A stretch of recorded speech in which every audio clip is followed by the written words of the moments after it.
Hello friends, मेरा नाम है मेहुल शर्मा और आपका स्वागत है मेरी इस नई वीडियो में। चलिए शुरू करते हैं।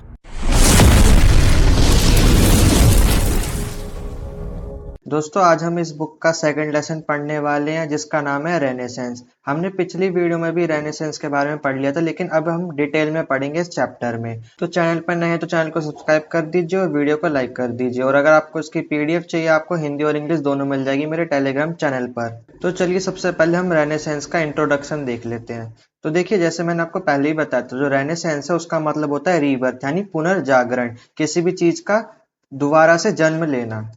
तो देखिए, रेनेसेंस ना एक पीरियड है, 14 से लेके 17 सेंचुरी तक का ये एक पीरियड है जिसमें क्या हुआ था कि जो आर्ट और कल्चर है ना, इसमें काफी ज्यादा नई चीजें आ गई थी। मतलब जो पुरानी चीजें थी ना, उन्हीं का पुनर्जन्म करके उनको नई चीजों में कन्वर्ट कर दिया गया था। मतलब नई नई चीजें लोग सीख रहे थे।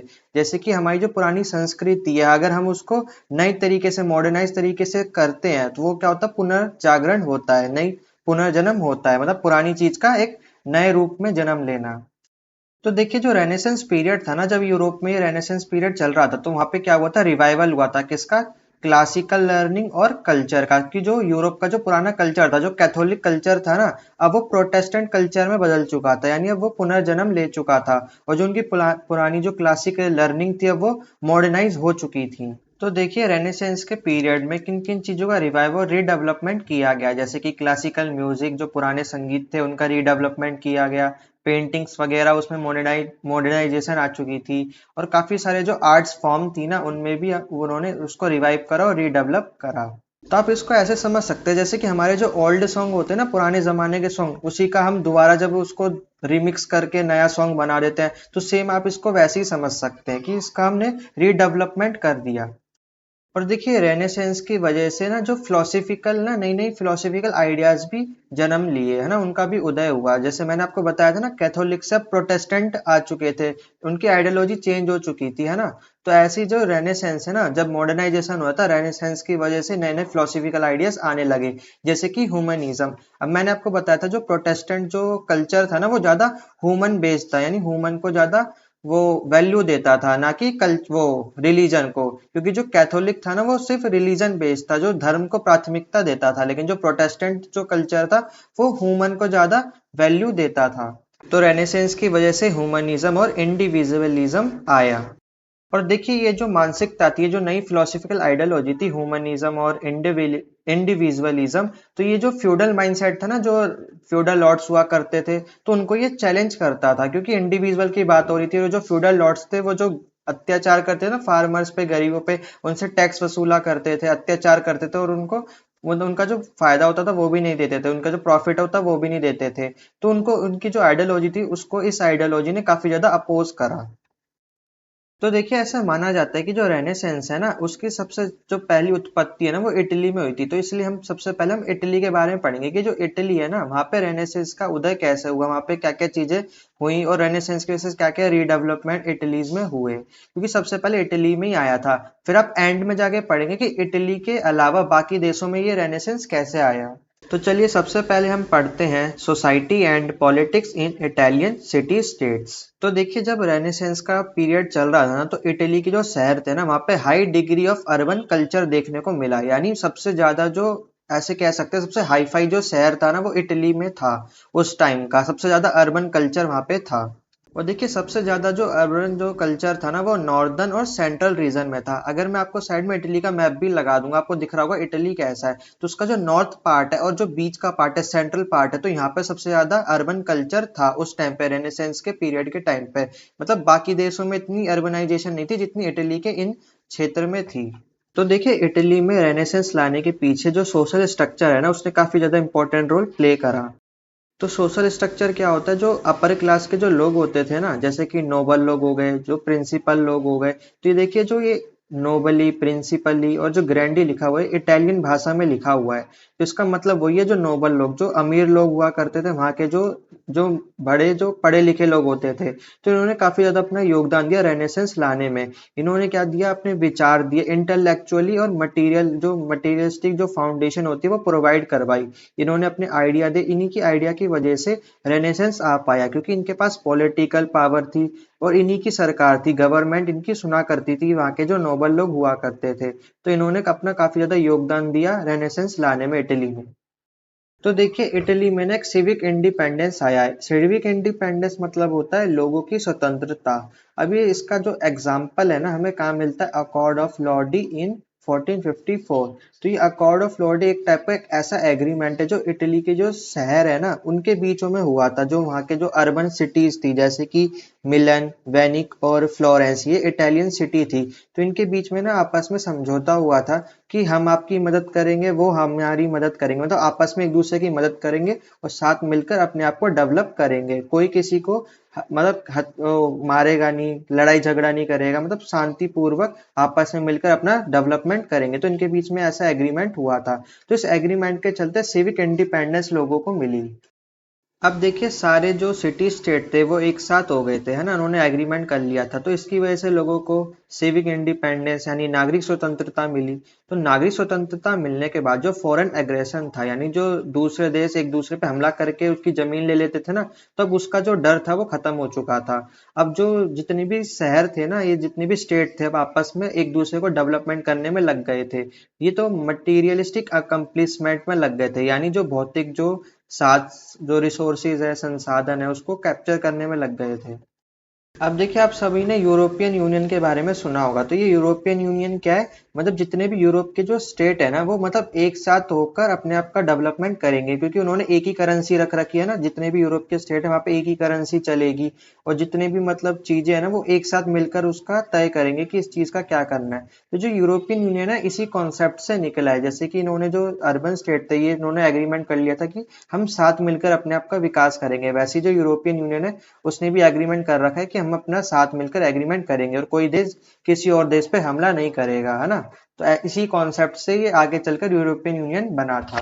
और देखिए इटली में ना काफी ज्यादा इकोनॉमी भी ग्रोथ कर रही थी, है ना, ट्रेड और कॉमर्स काफी ज्यादा बढ़ चुका था। तो इसने एक टाइप से ना फ्यूल का काम करा रेनेसेंस के लिए, है ना। बाय द जनरेटिंग वेल्थ, यानी काफी ज्यादा मुनाफा हो रहा था। तो इस मुनाफे के चलते जो रेनेसेंस है ना वो और जल्दी बढ़ा आगे। अब देखिए जब जो व्यक्ति होता है वो अपने आप को इकोनॉमिकली अगर डेवलप कर लेता है, तो फिर उसके बाद वो अपने आप को इंटेलेक्चुअली डेवलप करता है। यानी जब वो उसके पास पर्याप्त पैसे हो जाते हैं जिसको जितने उसको कमाने होते हैं, फिर उसके बाद वो खुद के ऊपर अपने आप को डेवलप करने में कार्य करता है। तो वैसे ही जब इटली में जब ट्रेड कॉमर्स इतना बढ़ रहा था ना, वो मतलब फाइनेंशियली काफी ज्यादा वो वेल्दी हो चुका था, उस पर काफी ज्यादा पैसे आ गए थे। तो पैसे आने की वजह से फिर उसने अपने आप का इंटेलेक्चुअल डेवलपमेंट करना स्टार्ट कर दिया, और जितने भी आर्ट वगैरह थे वहां पे पुराने टाइम के, उनको रीडेवलप करना स्टार्ट कर दिया। अब देखिए इटली के जो अर्बन एलिट लोग हुआ करते थे, यानी जो वहाँ के अमीर लोग हुआ करते थे, उनका डायरेक्ट एंगेजमेंट था किसमें, पॉलिटिक्स में और आर्ट्स में, है ना। तो वो पॉलिटिक्स में भी शामिल हुआ करते थे, और जितने भी जो एडमिनिस्ट्रेटिव अफेयर्स हुआ करते थे उसमें भी उनका पार्टिसिपेशन था। तो इन्होंने क्या करा, आर्ट्स फॉर्म को सपोर्ट करा, है ना, जितनी भी पुरानी आर्ट्स थी उनको रिफॉर्म करने में हेल्प करा, और हर चीज को रीडेवलप करने में काम करा इन्होंने। तो देखिए जब भी आर्ट्स फॉर्म को सपोर्ट कर रहे थे, तो इसकी वजह से क्या हुआ कि जो पूरी सोसाइटी थी ना वो ट्रेड और प्रॉस्पेरिटीज की तरफ केंद्रित हो गई, यानी सेंटर्ड हो गई। तो मतलब ये ट्रेड पे ज्यादा ध्यान देने लगे, है ना, हम कैसे कैसे नई आर्ट्स फॉर्म को वो रीडेवलप कर सकते हैं उस पर ध्यान देने लगे, और जो प्रॉस्पेरिटीज थी ना उन पे भी इन्होंने अपना ध्यान देना स्टार्ट कर दिया। सोशल इंटीग्रेशन एंड पैट्रोनेज, यानी सामाजिक एकता और संरक्षण। अब देखिए जब अर्बन सेंटर बन चुके थे तो क्या हुआ था कि जो एरिस्टोक्रेट्स हुआ करते थे, यानी जो हायरार्की पे जो सबसे टॉप पे होते हैं ना, और जो नीचे के लोग होते हैं जो फार्मर्स वगैरह होते हैं, तो उनके बीच में जो डिस्टेंस था ना, जो गैप था, वो कम होने लग गया था, है ना। अब जैसे कि आप अभी भी देखते होंगे जो शहर में जो लोग होते हैं ना, अब उतना मतलब भेदभाव नहीं होता जितना गाँव में होता है। जब अर्बन सेंटर बन चुके थे तो उनके बीच का गैप अब कम हो चुका था।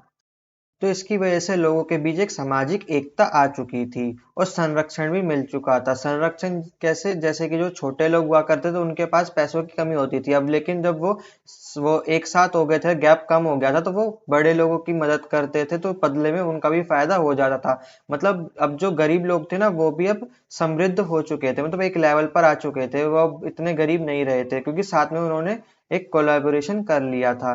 तो इन्होंने साथ मिलकर जब कोलैबोरेशन कर लिया तो इससे किसको सपोर्ट मिला? कल्चर इन्फ्लुएंस को, मतलब अब कल्चर का डेवलपमेंट होने लग गया था, है ना। अब ये साथ में मिलकर इन्होंने कल्चर का रीडेवलपमेंट करा और साथ में जो पॉप हुआ करते थे जैसे कि मेडिसी, विस्कॉन्टी, ये इन्होंने काफी ज्यादा की रोल प्ले करा इस कोलैबोरेशन को और भी ज्यादा इम्प्रूव करने में।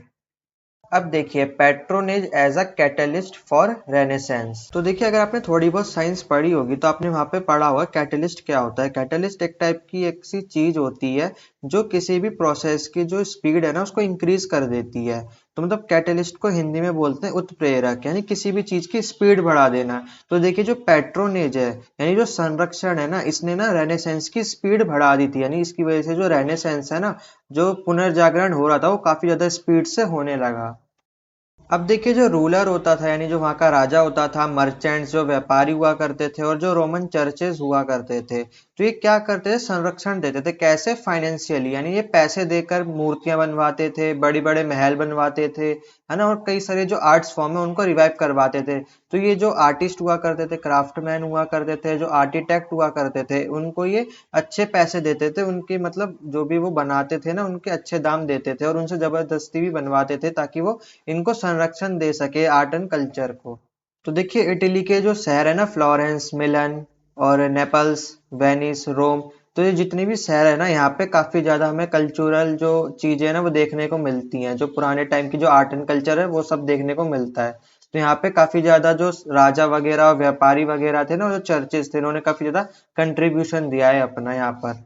और देखिए इटली की जो राजधानी वो रोम है, ये आपको पता होना चाहिए फैक्ट। Renaissance limited reach. अब देखिए जो रेनेसेंस था यानी जो पुनर्जागरण था वो सिर्फ अपर क्लास के लोगों के तक ही सीमित था। जो राजा हो गए, मर्चेंट्स, व्यापारी हो गए, बड़े बड़े अमीर लोग हो गए, एरिस्टोक्रेट्स हो गए, नोबल लोग हो गए, तो इन्हीं तक ये रेनेसेंस सीमित था। क्योंकि देखिए अगर राजा है वो मूर्ति बनवाएगा तो अपने घर में लगाएगा, लेकिन वहीं पर जो गरीब व्यक्ति है उसके पास इतने पैसे ही नहीं है कि वो मूर्ति बनवा कर अपने घर में लगा सके। तो यानी जो रेनेसेंस है ना वो सिर्फ जो अपर क्लास के जो लोग होते थे उनको ही फायदा पहुंचाता था। जो पुअर लोग थे, गरीब लोग थे, वहां तक इसकी पहुंच नहीं थी, तो इसकी काफी लिमिटेड रीच थी रेनेसेंस की। तो देखिए अगर आप किसी भी राजा के महल में देखेंगे तो वहां पे बड़ी बड़ी पेंटिंग्स लगी होती है, मूर्तियां लगी होती है ना, वहां पे नक्काशियां की जाती है। महल को भी इस टाइप से बनाया जाता है ना, कल्चरल टाइप से बनवाया जाता है। तो मतलब ये सब बड़े क्लास के लोगों के लिए ही होता था। अब हमारा अगला टॉपिक है humanism in art and literature. मतलब अब हम जानेंगे कि आर्ट और लिटरेचर की मदद से, यानी आर्ट मतलब कोई भी मूर्ति वगैरह, कोई पेंटिंग वगैरह से, और लिटरेचर मतलब साहित्य की मदद से कैसे ह्यूमनिज्म को दर्शाया गया है। तो देखिए humanism rooted in the renaissance, मतलब जब रेनेसेंस है ना तभी ह्यूमनिज्म है, रेनेसेंस की वजह से ही ह्यूमनिज्म आया था। तो देखिए जो ह्यूमनिज्म है ये किस पे बेस है, मतलब मेनली किस पे फोकस करता है? Revival of Greek and Latin work, यानी जो ग्रीक है और जो लैटिन जो कार्य थे ना उन पे, इनके रिवाइवल पे जो ह्यूमनिज्म है फोकस करता था। और emphasising worldly affairs, human ability and questioning religious dogma.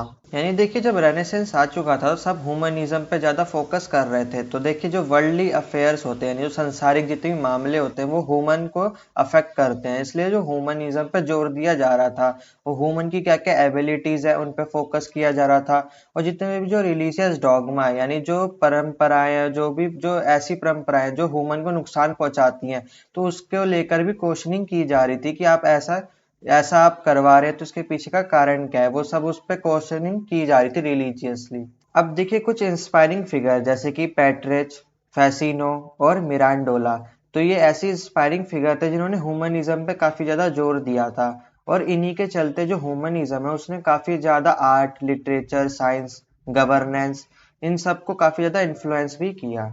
और साथ ही साथ इन्होंने रैशनल इंक्वायरी और रिजेक्टिंग ब्लाइंड फेथ, इन पे भी जोर दिया। मतलब इन्होंने सिरे से खारिज कर दिया कि हमें किसी भी चीज पे ब्लाइंड फेथ नहीं करना है ना, हमें लॉजिकली सोचना है कि हम जो भी कर रहे हैं उसके पीछे का क्या कारण है ना। और रैशनल इंक्वायरी पे भी इन्होंने जोर दिया। इसका मतलब है आपको कोई भी इंक्वायरी करनी है तो लॉजिकल करनी है ना, तर्क संगत होनी चाहिए आपकी इंक्वायरी। किसी भी चीज पे आप फेथ करने से पहले उसके पीछे का आप लॉजिक सोचे, इंक्वायरी करें उसके पीछे की, और फिर किसी चीज पे अपना फेथ करें। तो इन चीजों पे ह्यूमनिज्म ने जोर दिया। और साथ ही साथ इसने ना 3 फेजेस को हाईलाइट किया, जिसकी मदद से जो इंडिविजुअल है, जो व्यक्ति है, वो अपनी डेस्टिनी को एक शेप दे सकता है, एक आकार दे सकता है। तो हम बारी बारी इन तीनों फेजेस को पढ़ेंगे और इसमें हम लिटरेचर और पेंटिंग के बारे में पढ़ेंगे कि मतलब जो पहला जो फेज है उसमें लिटरेचर के बारे में पढ़ेंगे, फिर पेंटिंग के बारे में पढ़ेंगे। तो देखिए हमारा जो पहला फेज है द अर्ली फेज, जिसे हम बोलते हैं त्रिसेंटो, तो इसमें हम पहले पढ़ेंगे लिटरेचर के बारे में। अब देखिए फ्रांसिस्को जो पेट्रेस थे, उन्होंने काफी ज्यादा अपना कंट्रीब्यूशन दिया लिटरेचर में, उनको फादर ऑफ ह्यूमनिज्म माना जाता है। तो देखिए जो पेट्रिस थे ना, वो सिसरो से काफी ज्यादा इंस्पायर्ड थे। आपको इमेज में दिख रही होगी सिसरो की फोटो। तो देखिए ये जो सिसरो थे ना, ये बहुत ही बड़े विद्वान थे, लॉयर थे, स्कॉलर थे, और फिलोसोफर और राइटर भी थे।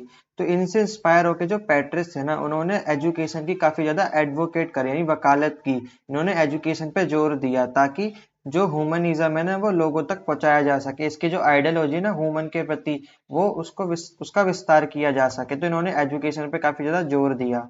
और देखिए इन्होंने अपने लिटरेचर में ना टस्कन लैंग्वेज का यूज किया गया, क्योंकि वहाँ की वो लोकल लैंग्वेज थी। इसकी वजह से क्या हुआ कि जो इनकी जो आइडियोलॉजी थी और नॉलेज थी ना, वो काफी ज्यादा फैल गई थी लोगों में।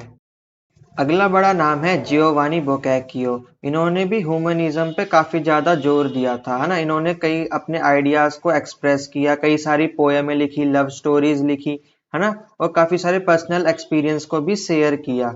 तो इन्होंने ये काफी ज्यादा महान उस टाइम के व्यक्ति थे, इन्होंने काफी ज्यादा ह्यूमनिज्म पे जोर दिया था। आपको साइड में इमेज भी इसकी दिख रही होगी। अगर आप इमेज वाइज इनका नाम याद रखेंगे तो आपको नाम याद करने में आसानी होगी, है ना, क्योंकि अगर आप सिर्फ नाम पढ़ेंगे तो आप एग्जाम टाइम तक इनके नाम भूल जाएंगे। और देखिए एग्जाम में इनके नाम याद रखना काफी ज्यादा इंपॉर्टेंट है। जब आप इनके नाम लिख के आओगे जब ही आपको नंबर मिलेंगे। तो आपको पता होना चाहिए कि ह्यूमनिज्म पे किस किसने काम किया, जैसे कि ये बोकैकियो थे और ये पेट्रिस थे। और देखिए इनका एक फेमस लिटरेचर भी था जिसका नाम है डे कैमेरोन। इन्होंने उसमें बताया कि ह्यूमन के क्या क्या एक्शंस होते हैं, है ना, अगर ह्यूमन को अगर एक बेटर लाइफ जीनी है तो उसको क्या क्या चीजें करनी पड़ेंगी, उसके बारे में इन्होंने बहुत ही अच्छा अच्छा लिखा था। और अगर हम एडिशनली बात करें तो इन्होंने काफी सारे और लिटरेचर भगवानों पर भी लिखे हैं, गॉड्स पर लिखे हुए हैं। इन्होंने पूरी की पूरी geology of the pagan gods के ऊपर भी एक किताब लिखी हुई है। मतलब उसमें पूरा वंशवाद बता रखा है कि मतलब इस गॉड के पिता ये थे, उनके बेटे ये थे, मतलब जो पूरी वो होती है ना वंशावली, जियोलॉजी बता रखी है गॉड्स की। इनसे रिलेटेड भी इन्होंने काफी सारे वर्ल्डली अफेयर्स और मिथोलॉजी के बारे में भी ये इंगेज थे, यानी माइथोलॉजी के ऊपर भी इन्होंने कई सारी किताबें लिखी हैं। ह्यूमनिज्म के साथ साथ ये माइथोलॉजी पर भी विश्वास रखते थे। अब हमने देख लिया कि लिटरेचर में किन लोगों ने क्या क्या अपना योगदान दिया। अब हम देखेंगे पेंटिंग में किसने क्या योगदान दिया अपना। तो देखिए इटली में एक जगह है जिसका नाम है फ्लोरेंस। तो वहाँ के एक बहुत ही बड़े पेंटर थे जिनका नाम था गियोटो डी बॉन्डोन, और आपको इनकी इमेज भी दिख रही होगी। तो ये बहुत ही बड़े पेंटर थे। इन्होंने जो मेनली इनकी जो पेंटिंग हुआ करती थी ना, वो इमोशन बेस्ड थी। मतलब ये इमोशंस को दिखाते थे, ह्यूमनिज्म को भी दिखाते थे।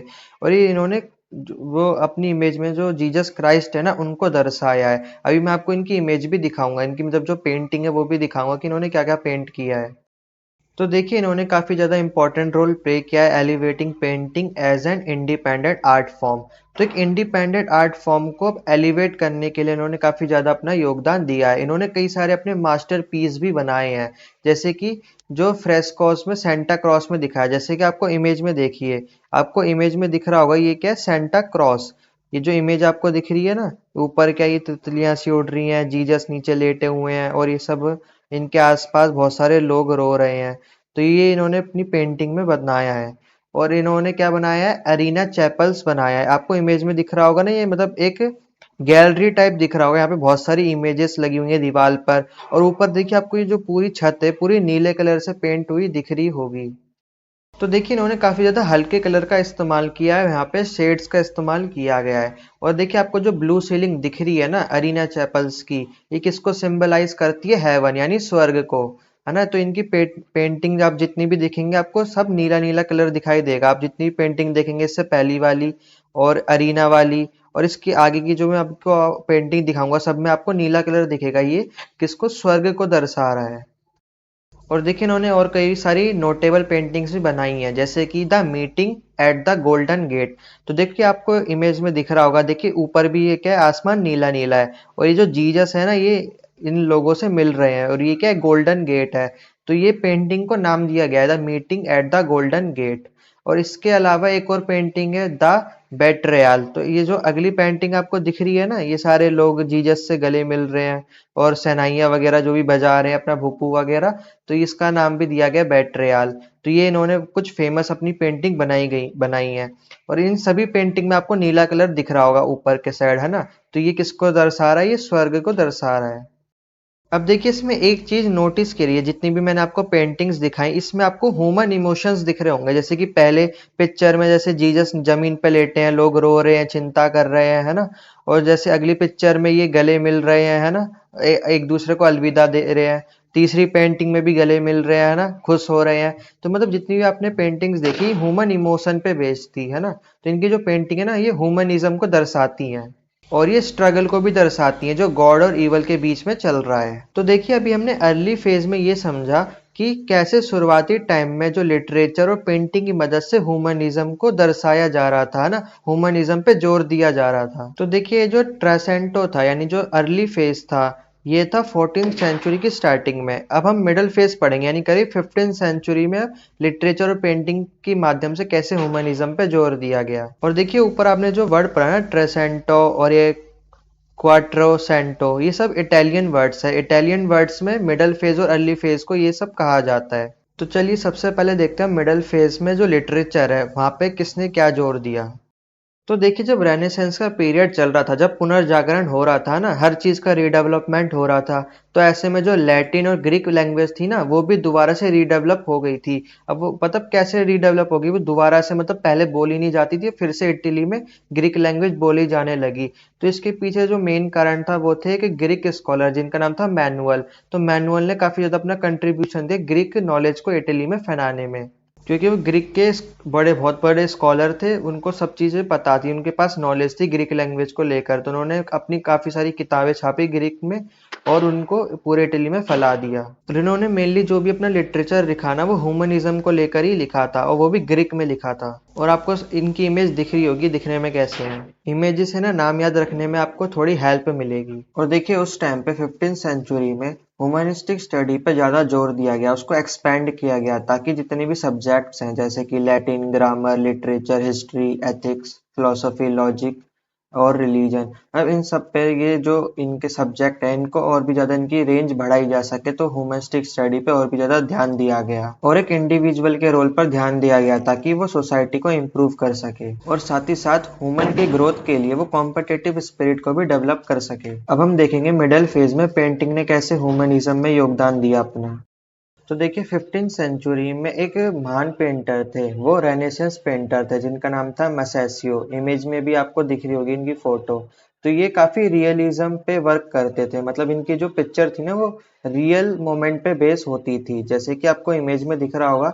इस इमेज का नाम है the explosion of Adam and ewe. तो मतलब ये मानते नहीं कि मतलब पृथ्वी पर क्रिश्चियनिटी में मानते जो पहले आदमी और जो औरत आई, उनका नाम था एडम और ईव। तो इन्होंने इसी पेंटिंग में ये दर्शाया है कि जीसस ने इन दोनों को ऊपर से बनाकर भेजा है। तो इस पेंटिंग का नाम है the explosion of Adam and ewe. तो इन्होंने ये जो पेंटिंग बनाई है ना, ये रियलिज्म पर बनाई है, यानी सच्ची घटना पर आधारित होती है इनकी पेंटिंग। अगले पेंटर हैं सैंड्रो बोटिसिली। और देखिए ये जो पेंटर थे, ये न्यू प्लेटोनिज्म से इंस्पायर्ड थे। अब ये न्यू प्लेटोनिज्म क्या है, देखिए आपने नाम सुना होगा प्लेटो का, है ना, हिस्ट्री में पढ़ा होगा। प्लेटो क्या थे, ग्रीक फिलोसोफर थे बहुत ही बड़े। तो उनकी जो फिलोसफी थी ना, रेनेसेंस के टाइम पे ये भी चेंज हो गई थी, मतलब नई हो गई थी। तो ये नई वाली वो जो विचारधारा थी, फिलोसफी थी, उससे इंस्पायर्ड थे। जो नई फिलोसफी थी ना प्लेटो की, उसी को नाम दे दिया गया न्यू प्लेटोनिज्म। तो उससे ये इंस्पायर्ड थे। और इनकी जो भी पेंटिंग हुआ करती थी ना, वो काफी ज्यादा रिलीजियस हुआ करती थी, मतलब रिलीजन यानी जो क्रिश्चियनिटी थी उससे रिलेटेड होती थी। जैसे कि एग्जाम्पल के लिए ग्लोरी ऑफ स्प्रिंग, जैसे कि आपको इमेज में दिख रहा होगा, ये वाली जो पिक्चर है इसका नाम है ग्लोरी ऑफ स्प्रिंग। और ये जो दूसरी आप इमेज देख रहे हैं, इसका नाम है बर्थ ऑफ वीनस। तो ये जो औरत है ना बीच में जो खड़ी हुई है, ये इसका नाम है वीनस। तो जैसा कि आप इमेज में देख सकते हैं, इनकी जो ये पिक्चर हुआ करती थी, इनके जो मतलब ये पेंटिंग हुआ करती थी, ये कॉम्बिनेशन होती थी रिलीजियस और प्रोफेनिटी। प्रोफेनिटी मतलब होता है अश्लीलता या वल्गर जिसे हम बोलते हैं। तो मतलब ये काफी ज्यादा इनकी जो पिक्चर हुआ करती थी वल्गर हुआ करती थी, लेकिन रिलीजन के ऊपर होती थी, यानी क्रिश्चियनिटी बेस होती थी। तो आज के लिए बस इतना ही, बाकी कब अगले पार्ट में हम कवर करेंगे। आई होप मैंने आपको जितना भी समझाया होगा आपको अच्छे से समझ आ गया होगा। अगर आपको कुछ भी पूछना है तो आप कमेंट कर सकते हैं, और अगर आपको उसकी पीडीएफ चाहिए तो आपको टेलीग्राम पर मिल जाएगी। तो चैनल को सब्सक्राइब कर दीजिए और वीडियो को लाइक कर दीजिए और शेयर करना ना भूलिएगा। मैं मिलता हूँ आपको इसकी नेक्स्ट वीडियो में, तब तक के लिए जय हिंद।